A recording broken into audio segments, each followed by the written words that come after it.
you're just logging in, please feel free to pop into the chat and let us know where you're logging in from. But I'd like to officially welcome you to this month's edition of our speaker series. My name is Colleen McCoy. I'm Wiki Education's Communications and Outreach Coordinator. If you're not familiar with Wiki Education, we're a small nonprofit organization that runs a series of programs to connect Wikipedia with subject matter experts.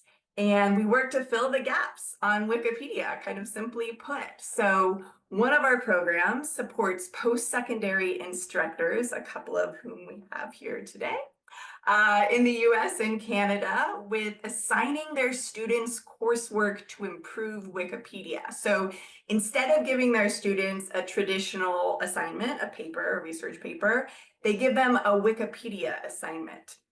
And so we also offer professional development courses for subject matter experts to learn how to edit Wikipedia. So we actually teach them the back end, the bones of it, and give them that confidence and empower them to bring their own expertise to Wikipedia. And my colleague Leanna here is dropping a couple links in the chat for you if you're interested in learning more about either of those programs and getting started with us. We'd be delighted to have you.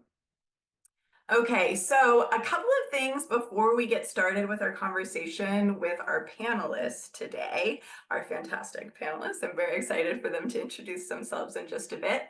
I just have a couple of other things I wanted to share. So first, while our discussion today will focus on the gender gap and women, we want to acknowledge that these gaps are even worse for non-binary and other gender identities. And so we welcome panelists to be inclusive in their answers. Also, for the audience throughout the discussion, please feel free to pop into the Q&A box. So that's a little bit different from the chat box. You'll see the Q&A icon on your Zoom menu bar. And don't feel like you have to wait till the end of the program when we have an audience Q&A to add your questions. As they come to you during the conversation, please pop them into the Q&A box and we'll be able to get to them towards the end of the hour. Okay, so I think that's all of our housekeeping and notes we wanted to share at the top. I'd love to go to our panelists now, of course. I'd love for each of you to introduce yourselves, and then can you also share a little bit about how you've been connected with Wikipedia and with Wiki Education? And let's see, maybe let's start with Kira. Sure. Hi, this is Kira speaking. Thanks, Colleen. Thank you, Wiki Ed. Really delighted to be here today and in the conversation with you all. My name is Kira. My pronouns are she and her. I have the distinct honor and privilege of being the executive director at Art and Feminism. Art and Feminism is a nonprofit organization in the US, but we work with a community of global information activists committed to closing information gaps related to gender, feminism, and the arts, beginning with Wikipedia. And then personally, actually, Wiki Ed was one of my first introductions to like the behind the scenes of Wikipedia. In a previous role, I was at the National Women's Studies Association. And so worked with Wiki Ed many years ago, having Wiki Ed come to the NWSA conference. So that was actually my very first Wiki Ed connection. Nice, thank you, Kira. Carolyn, would you like to go next? Hi, everyone. My name is Carolyn Smith. I'm a professor at the George Washington University, and I teach first-year students every day, all the time. That's the only class I have is freshman composition. And so I was looking for a way to kind of get my students more involved with public writing and think through some of the issues of genre, what is a research project? What does it mean to write for Wikipedia? And found an email. I don't even know where it came from, but it was in my inbox and signed up with Wiki Ed. And so my current course is themed, it's called Communicating Feminism. And so we do this project as like a midterm project, and then we do a more traditional research project at the end. Fantastic. Well, we are really glad that that email hit your inbox. Me too. Let's see, Siobahn, can you go next? Absolutely. Good afternoon, everyone. My name is Siobahn Grady. I am an assistant professor at North Carolina Central University, and I'm also have several other roles, but I don't want to scare you, but I do a lot there. I'm a computer scientist, and my research is in artificial intelligence, and I teach master's degree seeking students only. And so I got introduced to Wiki Education probably during the pandemic, during a Wikithon. And that was my first introduction to the behind the scenes. And I too received an email one day. And I said, you know what? I think this will be something great to do in my courses. And I do this in my artificial intelligence course in particular to highlight, those who may have not been recognized that do amazing work in the field. And so it's been a truly great relationship. And I look forward to diving more into the conversation. Thank you. Me too. I'm really excited for you to share more about that. Thanks. And then Whitney, of course. Hi, I'm Whitney. It's nice to be here. Thanks everybody for hosting this conversation. I'm an assistant teaching professor at the University of Notre Dame, and like Carolyn, I teach first year writing courses all day, every day. Tuesdays and Thursdays. And so I just in this past year actually got involved in editing on Wikipedia. So I'm very much of a noob here. So thank you for having me.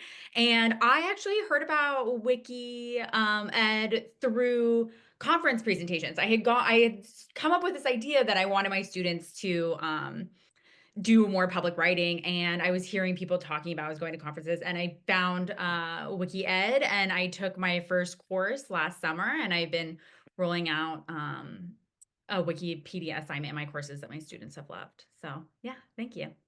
That's great. And Whitney, sometimes the new perspective is incredibly valuable to conversations like these too. So thanks for being here. Okay, well, let's start with the heart of why we are all here today, and I'm guessing why a lot of folks have joined us as attendees as well. Why is improving Wikipedia's coverage of women important to you? And I'd love to hear from each of you on this. So let's start back with Whitney. All right. So I think all of us here can kind of agree that representation is a really important thing. So seeing yourself or people like you who look like you are concerned about the same things as you is really important, both I think in terms of editors of Wikipedia, right? But then also kind of as Siobahn was talking about, and I think as Carolyn does, having people of minority races, gender, sex identities featured on Wikipedia, right? And so I think it's a kind of a difficult time right now in the United States where I'm based. And so I feel like this work is one that has kind of a low barrier for entry and a really high impact.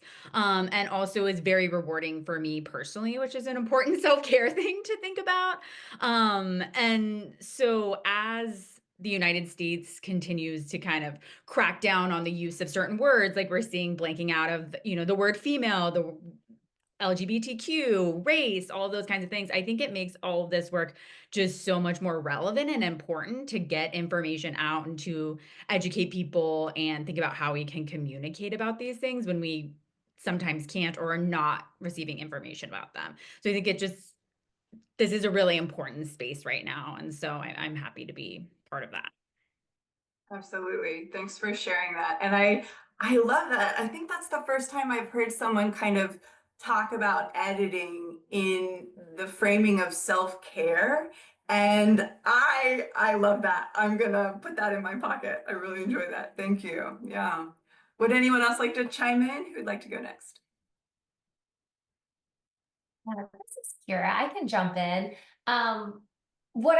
Just to kind of build on what Whitney's saying, like there's so much happening, right? And it makes the work of information activism even more important. I know that's like such a nonprofit cliche, right? Like now more important than ever, but like kind of, yeah, like this is kind of really important to be able to be making sure that information is accurate and available is not, it's like for the greater good.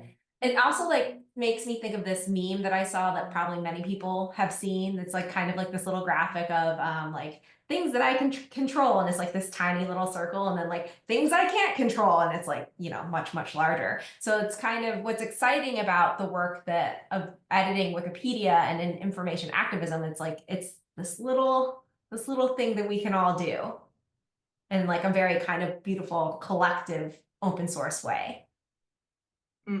Yep, I've definitely seen that meme you're talking about. But you're right, that's a really nice kind of image behind all of this work and what we can control versus what we can't. And there are a lot of things that we can make impact on right now, which is great. Siobahn, would you like to share? Yeah, just to echo, first of all, just happy Women's History Month. Just let me just say that. It's just a moment just to continue to amplify what's already been shared, to celebrate our achievements. There are so many times that I'm just going to speak from experience where people don't even recognize that they are worthy to have a wiki page, that their contributions matter.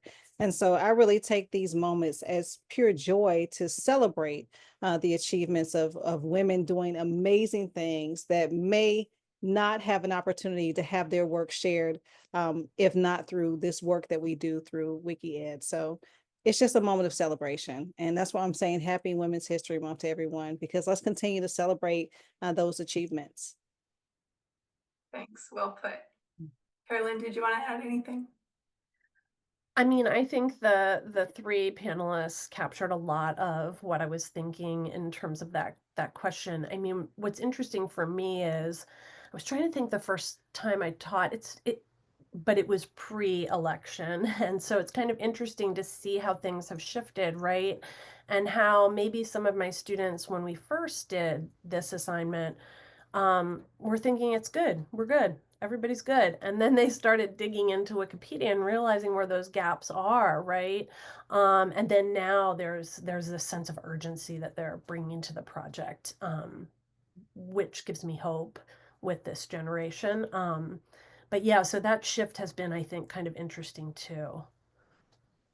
Yeah, and thanks for bringing hope to the rest of us with that. Okay, well, Kara, this question is for you. As Executive Director of Art and Feminism, you're working tirelessly to move that needle on Wikipedia's gender gap. And so I was hoping you could give our audience a bird's eye view of the landscape on Wikipedia when it comes to the gender gap in terms of the history and then how it looks today. Yeah, this is Kira speaking. Thanks for that question, Colleen. I just want to first also say, like, I appreciate your invitation in the beginning of like how we're like talking about gender and how that also is something that we think about a lot at Art and Feminism, is that when we talk about gender, we're not talking about gender in the binary.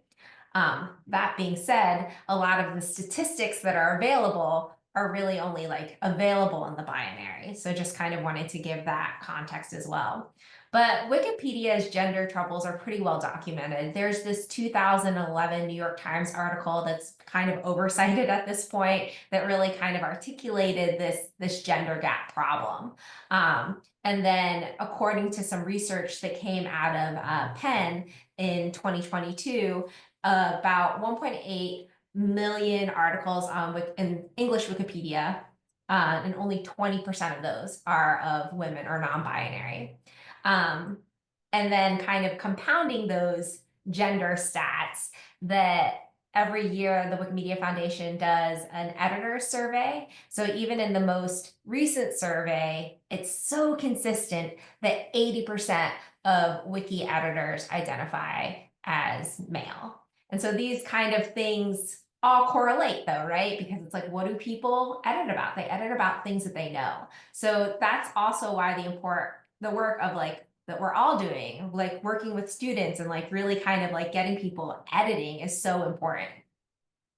Thank you. I think that is really, really helpful when we're trying to contextualize kind of the personal experience and then what it means when we're looking at the whole landscape of things and where we've come from and where we're going. And so thank you for sharing all of that. It's really appreciated. Okay, well, Carolyn, I'd love to chat with you next. So over the last just couple of years, you've incorporated a Wikipedia assignment into 9 of your communicating feminism courses at GW, which is just absolutely incredible. Your students have contributed over 100,000 words, and during just their courses alone, their work has received over 8 million page views, which is just amazing. Yes, claps, exactly. So talk about impact, right? Can you share what first inspired you to start teaching with Wikipedia? Maybe expand a little bit from what you had shared previously, and what kind of learning outcomes you've seen from your students as they improve this content area. Yeah, so it's interesting because I started to incorporate a Wikipedia assignment with a course I was teaching on romantic comedies. And it was not in conjunction with Wiki Ed. It was just like looking at what was said on these pages about different comedies. Because a lot of our class, we were interrogating the lack of representation in rom-coms, right, in terms of race, gender, class, ethnicity, all that kind of thing. And then when I got the email, I thought, oh, this would be a great opportunity to do this in a more formalized way. And I was thinking about switching themes. I had done rom-coms all through the pandemic and needed a break, I think, mentally, like a fresh start. And so I decided to, work with Wiki Ed and kind of look at some of these gender gaps. And I just found the students really connected with the assignment. They could see, the impact that their writing was having, and they, kind of had fun digging for these gaps that existed, right? I had one group who looked at the site for Playboy, and they realized that there was no mention of women's perspectives. And we went to the Gloria Steinem page and we saw that there was information about, the work that she had done, writing the expose on Playboy, right? But it wasn't cross-referenced in the Playboy site. So they're like finding that, and the discussion that we kind of had about, well, who's visiting the Playboy site and who's visiting the Gloria Steinem site, and what happens when you make them speak to each other.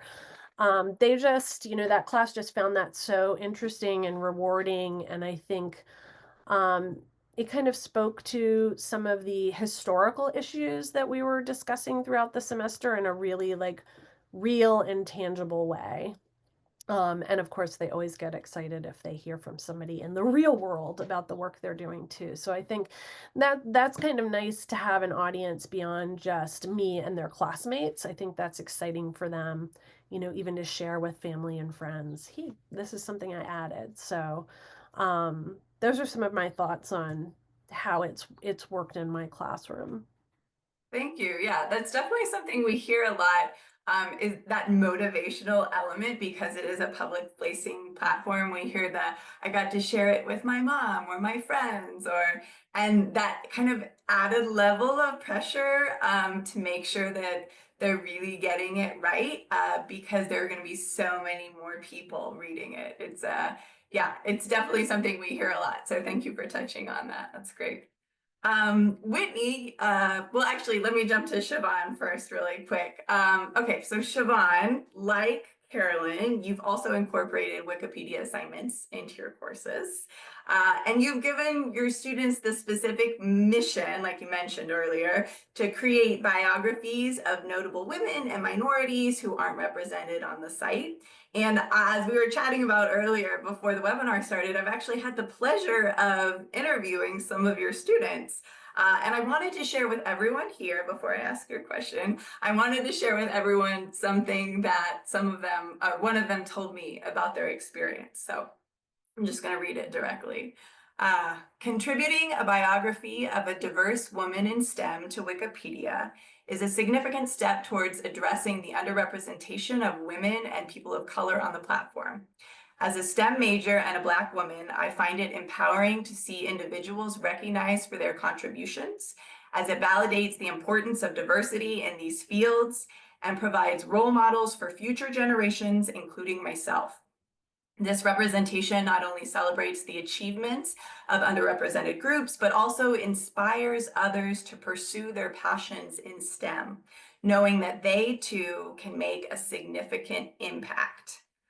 What an insight from your student. I think you're doing some great things in the classroom. Yeah, I would just love to hear your perspective from the professor's side of things. What have been your big takeaways from working with your students to fill the gender gap with these new biographies they're adding? My biggest takeaway has been that this is something that is needed. When I first thought about incorporating the Wikipedia assignment, I was unsure. I actually decided to implement this in my artificial intelligence course to start with.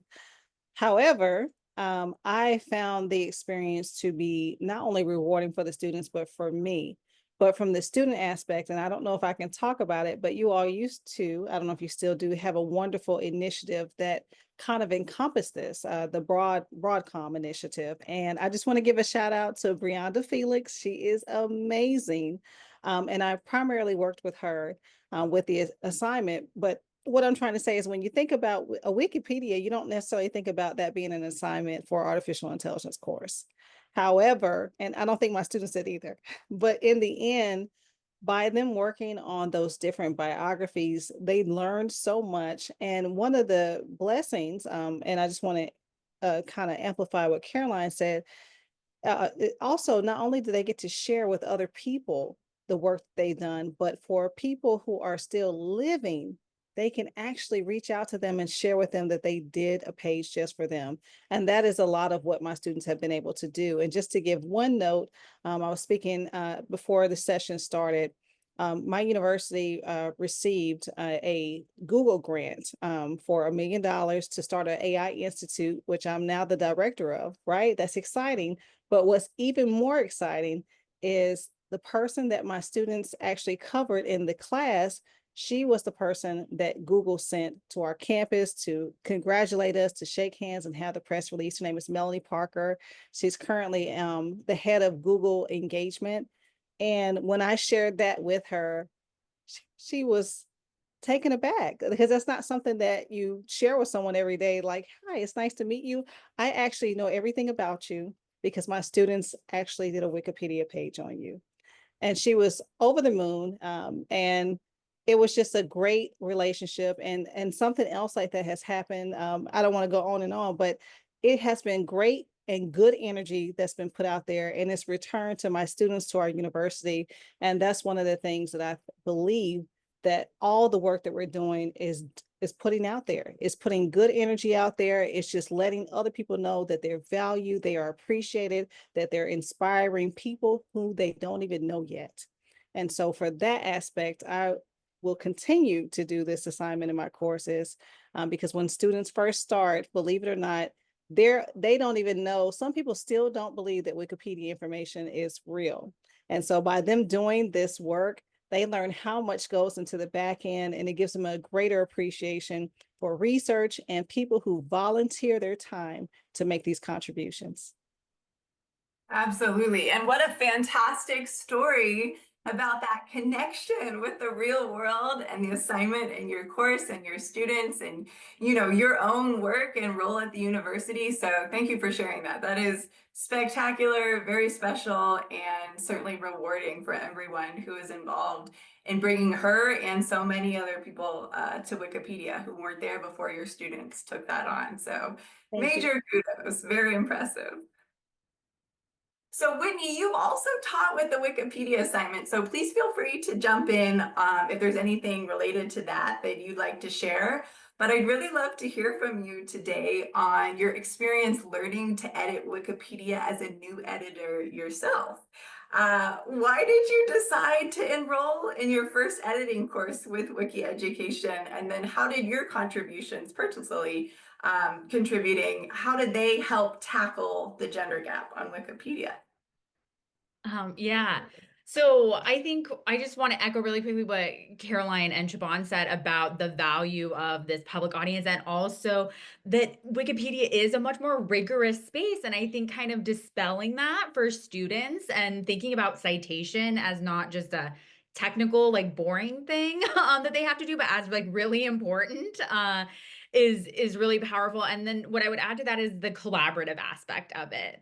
And I think that's what I kind of really learned in the course that I took. So I was starting to think about doing this in my courses, but I had never edited on Wikipedia before. And so I knew that I couldn't then ask my students to do it. So I enrolled in the climate finance biographies, which is not at all my area of expertise. Not something that I thought that much about before, but was so great because I was willing to do the research and the work and to learn, and the course was really well scaffolded for us. And so we were focused on writing biographies for women and people of color and other minority groups in climate finance. So I learned what that was, uh, and it was also really global too. So it was over the summer, last summer, and there was a really great global group and a great collection. We had been kind of given some names to get us started. Again, which was really wonderful as somebody who wasn't experienced in this field. And those were also global too. And so that was really great. So I contributed, I think in total 3 during that session. I got really into it. It was really fun. And so I did one on Tracy Gray, who is a Black woman venture capitalist. Siobahn is nodding her head. Who does really great work and really interesting, and just I loved reading about her. And then also Esther On, who is a Singaporean business owner, and she does a lot of work using the SDGs and those kinds of things. So that was kind of my introduction, and it was, I think, speaking to what Kira was talking about, the limited number of minorities who are on this, who are editing. I'll admit that I think I kind of thought Wikipedia had a bad rap, and it was just this very like white male dominated space, cisgender, able-bodied. And so I didn't really want to go into that space maybe by myself. And so having Wiki Ed, being able to sort of really collaborate with people and see so many different people contributing, was a really wonderful introduction for me. And I think I'm really thankful that that's how I was introduced to Wikipedia. That's fantastic. And thank you for stretching yourself in that way, that it wasn't completely your wheelhouse of a topic, but you found avenues to make more than a solid contribution to the platform. I mean, very impressive, and giving your time in that way to this collective effort, I think just can't be celebrated enough, especially in a month like this, right? So thank you again, Whitney. It's just absolutely incredible. Okay, well, for those of you who have worked with your students on filling gender gaps on Wikipedia, how have you used the Wikipedia assignment to spark conversations in your classroom about women's representation and why women are less represented on Wikipedia? And this kind of goes with a question that we had come through the chat a little while ago. And anyone who wants to kick it off, feel free. I mean, I can start. One of the things that I find my students seem to have a lot of misperceptions about Wikipedia when they enter into this assignment. And so we always take some time to kind of talk about that. Like, what have they been taught about Wikipedia? Who do they think is writing, right? Who do they think is reading? And then this last semester, I shared with them this article, or sorry, I'm revealing my age here. I think it's a podcast, maybe. And I'm going to put it in the chat on 1A that really talks about like the imbalances in terms of representation. And so then I had them listen to that. to kind of think through, what they've been told and what the actuality is. And I think in terms of the question that about gender imbalance on Wikipedia, I think that podcast or whatever it is answers some of those questions, right? And that's kind of how I introduced the assignment, and then we start digging and kind of seeing what's, I have some sample pages I show them, and one of the sample pages is George Washington University. We have a program here called the Women's Leadership Program, and they were shocked to find that the amount of space devoted to that program on Wikipedia was much less than some of the other things that happen on George Washington's campus. So I think kind of seeing that and realizing, oh yeah, even in this space that I'm occupying right now, we're seeing these imbalances. I think that's impactful for them. And then of course, as one of the other panelists mentioned, once they get into the nitty-gritty of the editing too, they're like, whoa, why didn't my high school teacher tell me this was unreliable information? This is so much work that goes into this. So I'm not sure that answered the question, but those were some thoughts that I had.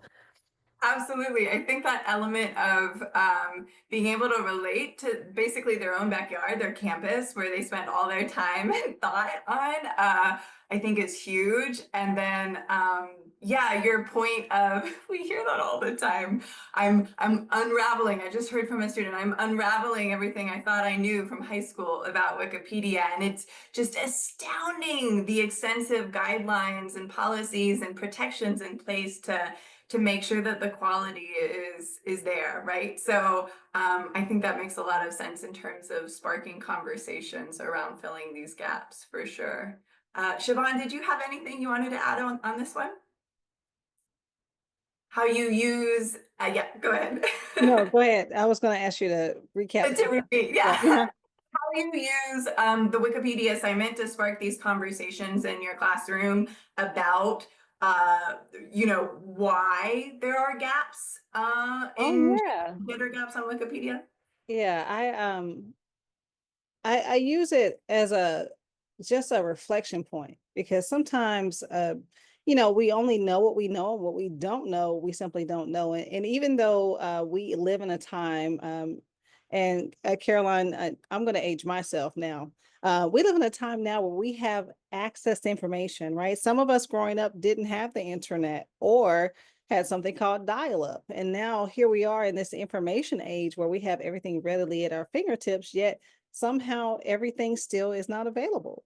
And so I use this as an opportunity just to create awareness to my students on, yeah, we can see what's there, but let's take a look at what's not there.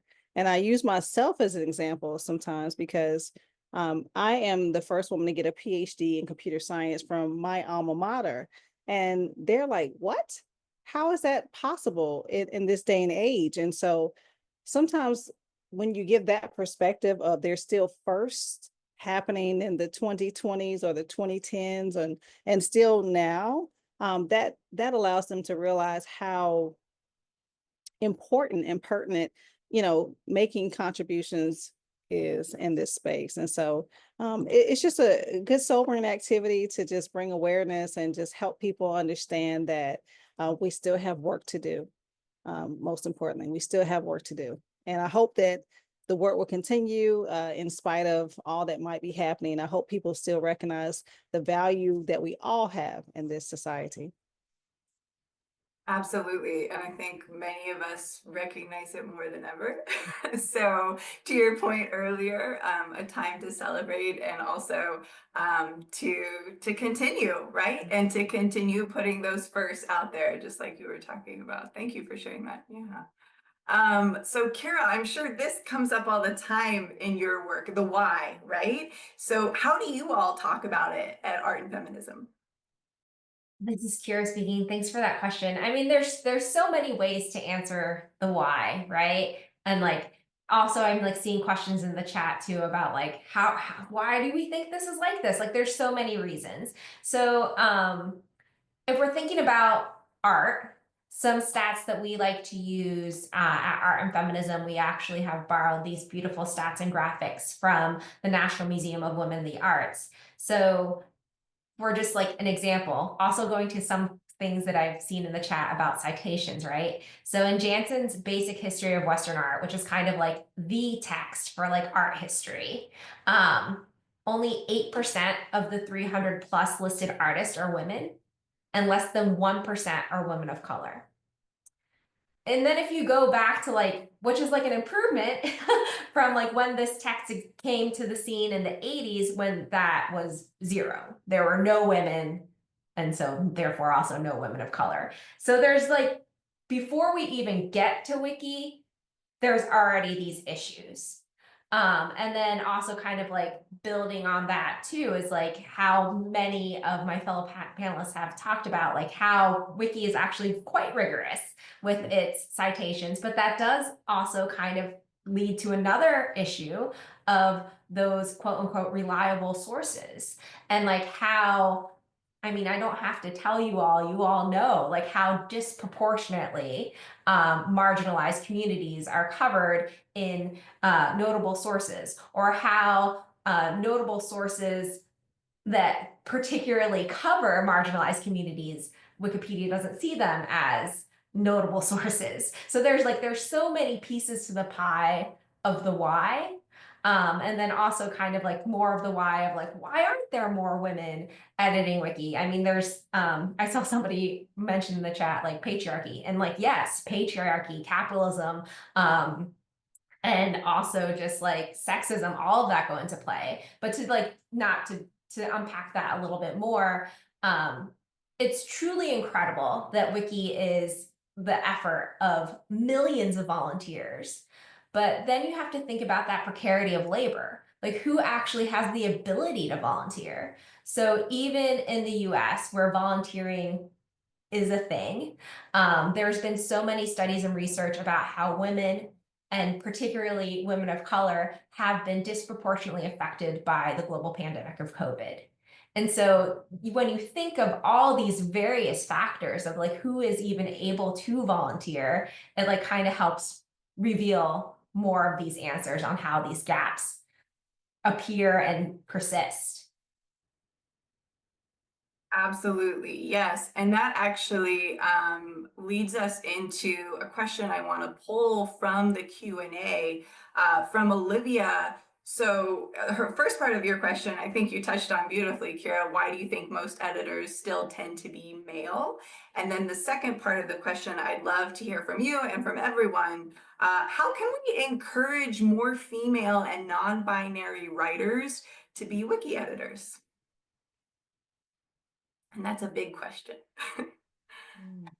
I think I'll just start thinking through some of this. I think Wiki Ed, I hate to just be like, Wiki Ed is so great. And first year writing classes are amazing, or, you know, we're working with graduate students. But I think that the courses that are designed and really sort of focus on those gaps as an entry point, that was a really transformative way for me to think about Wikipedia, right? I mean, I think going back to a little bit the question about like, why is it so white and male? Like by design, partially. We have Siobahn here, who was the first female graduate, and so these places are fairly hostile in a lot of ways. But I think seeing other people who are doing it, and then also like both Caroline and I teach first year writing. My classes across them are predominantly female. This is a predominantly white institution, but I do have many students of color in my classes. And what they say is they're afraid to contribute, right? And so I think breaking down that barrier and the way that Wiki Ed's courses sort of teach that, because there is an overwhelming amount of what are sometimes barriers, right? Like I think it was mentioned that the idea of secondary sources, it really irks me that like oral histories are not counted. That makes me angry. And it is a barrier for a lot of people's stories and histories and things like that. But learning how to navigate those and sort of work through that and still do the work that is important, I think is really helpful. So I think if we can kind of center the work or think about that or introduce it in a way that is accessible for those audiences, can be helpful. Thank you. Yes. Would anyone else like to chime in? I'm sure, Kira, this is something you've thought a lot about and all of your extensive work as well. Sure, this is Kira. I can chime in real quickly. I think Whitney, what you're touching on is that sense of community is so important. And I think that that's something that we think about a lot at Art and Feminism is like, how can we create that community of information activists? Because it can be, you know, it's not always, it can be like a pretty hostile environment, frankly. And so being able to have a community of support is really important to like do this work and all sorts of work, right? Like, so that's actually one of our values of our organization is like community and joy is like where we can sustain this work. And so going also to Siobhan's point of like celebration and joy, community, they're all intertwined and interconnected and like what makes this work possible. Thank you. Yeah, absolutely. If anyone has anything else they want to chime in with throughout the Yeah. call, feel I'll Oh, just chime in too. I think you also ask, how can we get others? I think just having sessions like today, just bringing the awareness. Maybe sometimes, again, we're all sitting in a place of privilege because we know about this opportunity. But what about all the others who don't know about the opportunity? So I think we have to keep doing what we're doing, share the important work that is happening, and share how they too can be a part of the conversation and share information, because that's what it's about. So I think we have to keep doing this. One thing I saw in the Q&A, and I'll share this, one thing that I do every semester is when my students finish their page, I create a post on my social media. I tag the people that they wrote about and I share. And a lot of times the people that were written about, they amplify that work and share it. And again, there's so much gratitude there because a lot of times people don't even know that someone's watching them and really appreciating what they've done. So I think we just have to keep doing what we're doing, and others eventually will catch on and hopefully join us and not be afraid to share their voice and all that they have as well. absolutely. Like you said, information sharing is the heart of all of this. And so sharing the opportunity as well as the actual information through Wikipedia. So thank you. And thanks for always amplifying, your students' work and this project and all of the great things that are happening in your classroom that are impacting literally the rest of the world. So thanks again for doing that. I'm going to pull another question from the Q&A box over here. In my classes, I curate some of the C class and start class articles that need improving based on my students' majors and interests. I've been hesitant to suggest pages that are biographies of living persons because of the extra care needed when approaching them. Siobahn touched on how working with these types of articles is rewarding, as students can potentially reach out to the person directly, which is a great point for me to forge ahead and suggest these kinds of articles. Could you elaborate on the care needed and students' experiences with these types of articles? So going back to some of that work and the rewarding nature of those living person biographies. I can share two examples. So let me start with someone who wasn't living. I had a student that is a part of a fraternity, and he was writing about someone who was a PhD chemist, but come to find out that person was one of the founders for his fraternity. And so how great was that work? Now, of course, that person is no longer living. However, through his work, and he had to do a lot of research to find, reliable sources. And so if you're new to Wikipedia, you'll learn about what those reliable and credible sources are. It is difficult sometimes for people who are not of the majority. But long story short, through that research, was able to get in contact with the family, and the family, I hope, was able to provide him with some more information. He was actually going to work on this even beyond the course.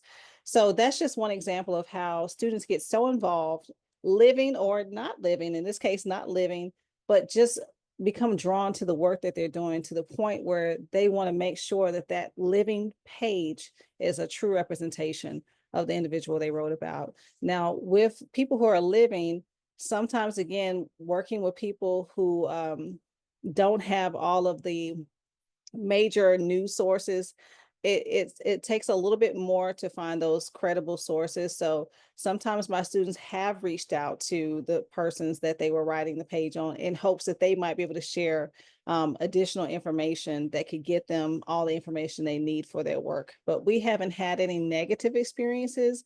I must be honest with you, truly, everyone is usually in shock that someone is doing this for them. And again, like I said, we all sit in a place of privilege, so it's different for us. We know about this, but sometimes people don't know that people are doing wiki pages and thinking about them and wanting to highlight their work. But it's been nothing but positive experiences for my class, and I'm grateful to say that. And again, I can't. Whitney, I'm like you. Wiki Ed is amazing. Working, and I keep shouting out Brianna because I want to meet her, but Brianna has been a true gem with Wiki Ed and assisting my students as well when they ran into those roadblocks. I hope that helps. Yeah, and I just like to jump on this too. I have not had my students do it, but I was doing biographies of living people, and my Tracy Gray one got flagged immediately, and it wasn't a great feeling, and I I was really thankful to have the Wiki Ed staff to sort of like work through like how much do I engage with this person and when do I stop engaging with them so they'll like go bother somebody else, which they did.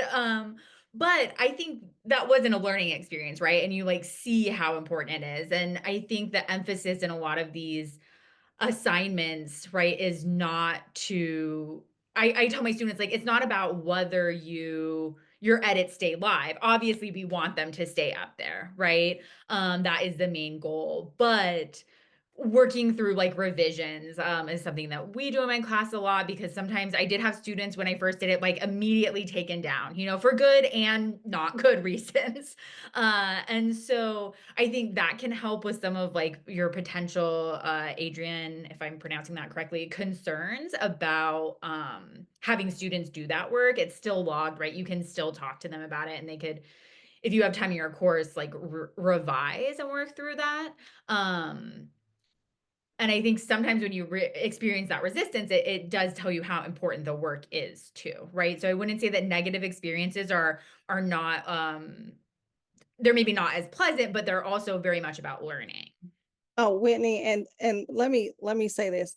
I too have had those experiences, but what I do to kind of shape the conversation in the beginning before they even get started on the assignment, I make that disclaimer, right?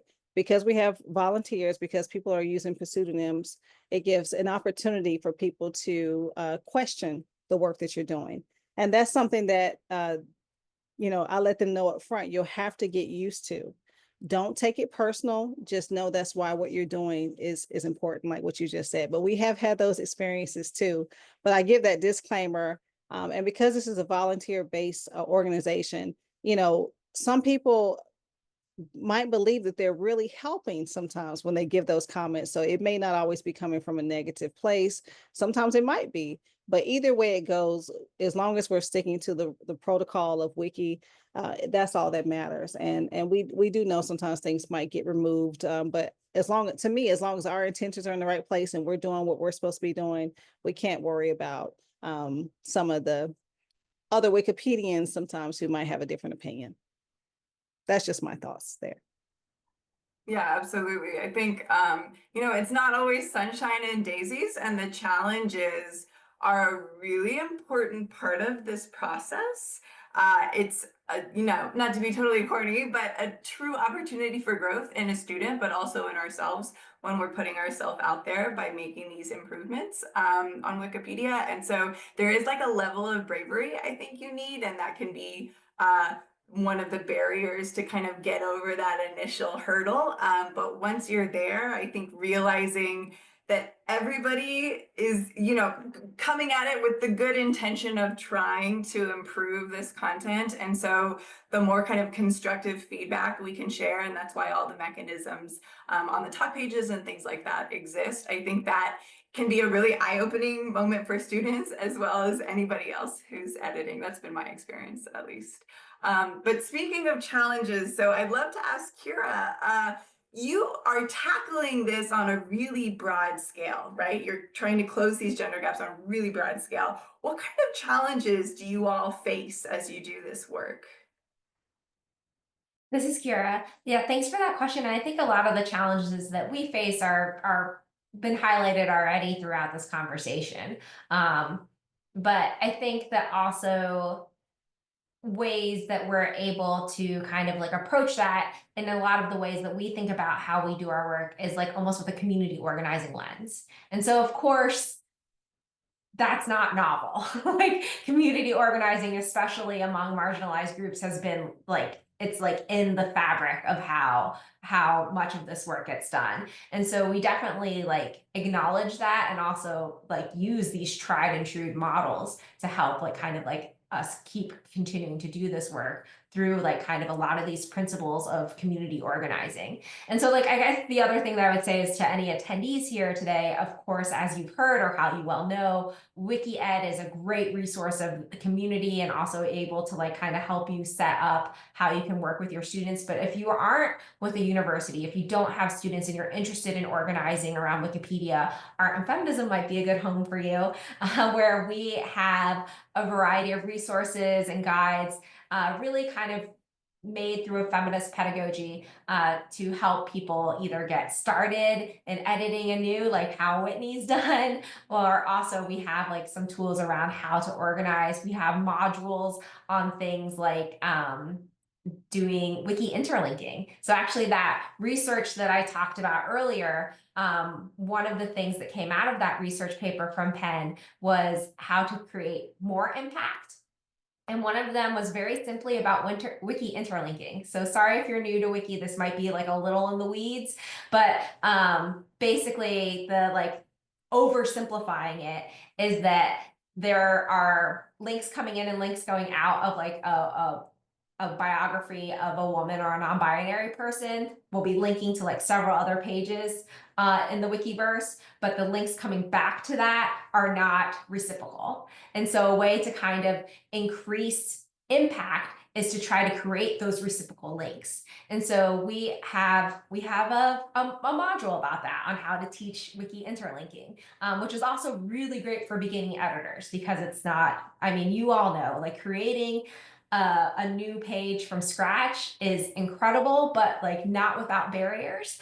So something like wiki interlinking is like a really good, almost like intro to wiki module that we have available through Art and Feminism, and it's on Commons, so it's like, you know, it's open for anyone to use. That's fantastic. Yes. And I know Leanna's going to drop Art and Feminism's link in the chat again as we wrap things up in a few minutes. But thank you, Kira. That is fantastic. And it's not, it's not just adding a paragraph to an article. Like it can be so much more or so many different avenues for improving this content and filling the gaps. And so I think remembering like the sky's the limit in terms of all of these interconnected pieces and from references and work, the work cited, who's authoring the things that are being cited, all of those pieces play into improving representation in this way. So thank you for that one as well. I'm going to pull one more question from the Q&A. We've got a question that says, what's missing in the comms effort to make these initiatives more universally known? So is it a documentary? Is it presence in the news, speakers in tech conferences? What would you suggest in terms of kind of spreading the word in a more broad and bigger way than we all have?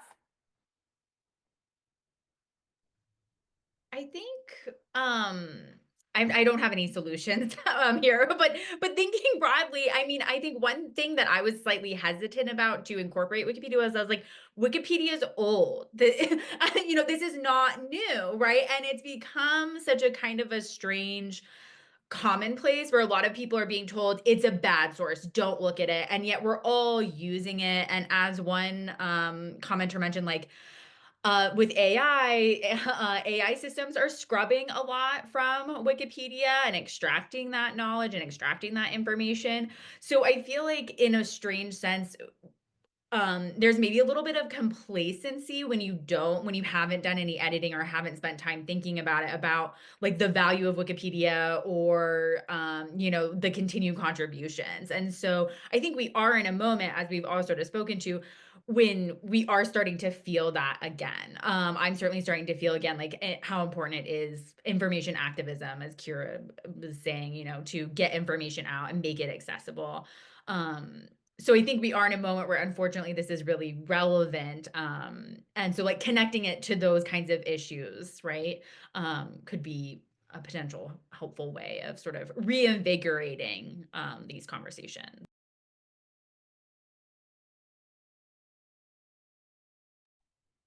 And yes, that's great, Whitney. Thank you. Okay, wonderful. Well, and that's a big question, right? I mean, it's the challenge of so much of our work, so many organizations across the world trying to figure this out. But as Siobahn has said quite beautifully a few times, onward and continue and celebrate and recognize. I think that's the kind of the underlining foundation of all of this. I want to wrap up with one more question for each of you. What would you tell someone who found this conversation we had today interesting and likes the idea of a more inclusive Wikipedia, but doesn't necessarily feel like their individual efforts could make a difference on closing the gender gap? And please jump in, anyone who would like to start.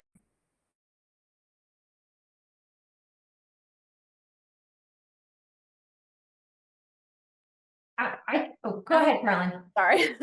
I would just say, no, that's wrong. Every voice matters and can make a difference. Maybe that's oversimplifying, but I feel like it takes a lot of little kind of movements to kind of create broader change. But Kira, what were you going to say?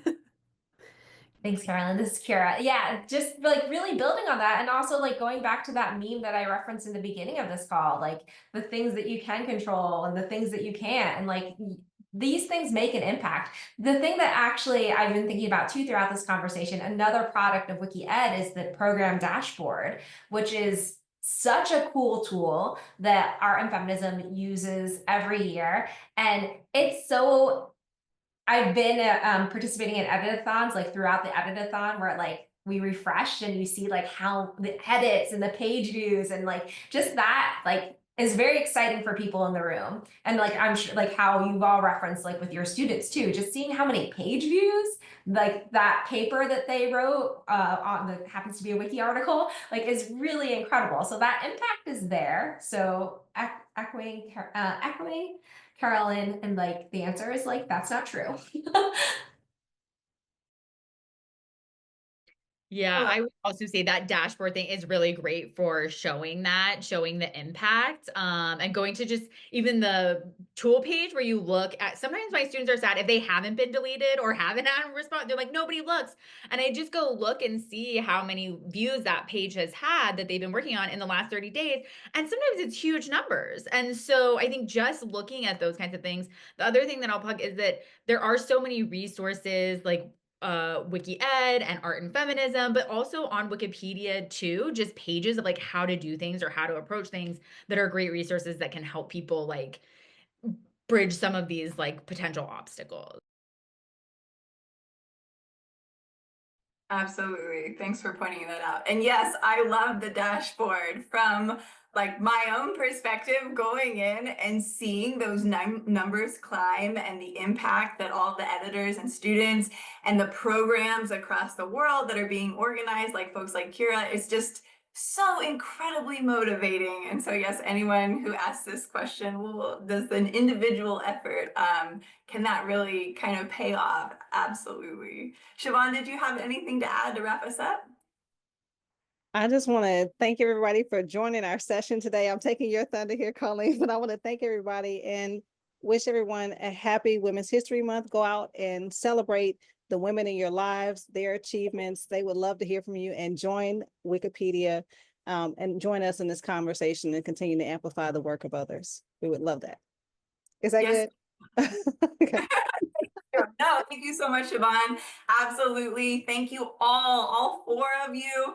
Just been a fantastic conversation. I've been so excited to log on with you all this morning, and I'm just going to be buoyed for the rest of my week. So thank you again throughout this special month. We hope to see all of our audience back here. Thank you all for joining us today. We're going to be back online with our next speaker series on April 22nd, so please register. We would love to see you back online. We'll be discussing Wikipedia's coverage of disabilities and disability healthcare content.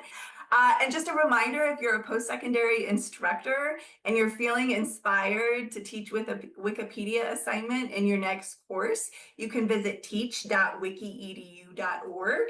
And if you're interested in learning how to contribute your own expertise to Wikipedia and actually edit it yourself, you can visit learn.wikiedu.org to explore any upcoming course offerings we have. And of course, we encourage you to go to Art and Feminism's website and check out their amazing work and ways to get involved. Like Kira said, just absolutely impactful stuff happening all around the world. So please go over and visit their website as well. Thank you all so much again for joining everyone on the call, and I hope you have a terrific rest of your day.